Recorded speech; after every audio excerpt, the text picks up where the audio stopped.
രാവിലെ നല്ല മഴ ഉണ്ടായതുകൊണ്ട് നമുക്ക് വെള്ളമൊന്നും നനയ്ക്കേണ്ട ആവശ്യമില്ല.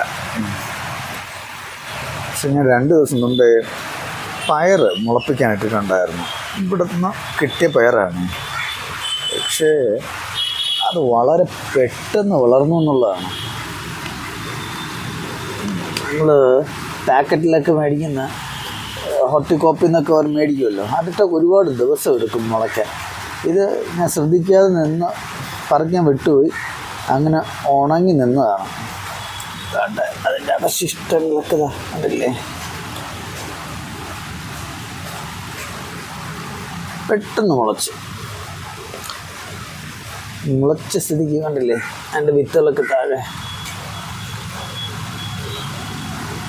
മുളച്ച സ്ഥിതിക്ക് ഞാൻ ഇതുപോലെ ഗ്രോ ബാഗിലാക്കും.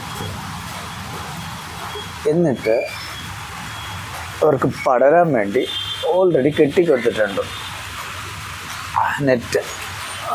ലാഭമാണ് ഈ നെറ്റ് മേടിക്കുന്നത്. പിന്നെ ഇപ്പോൾ അതിൽ തൂങ്ങിക്കളിക്കുന്ന നമ്മുടെ ഒരു ഗ്രേപ്സ് കുട്ടനാണ്. ഇതുവരെ കാച്ചിട്ടൊന്നുമില്ല.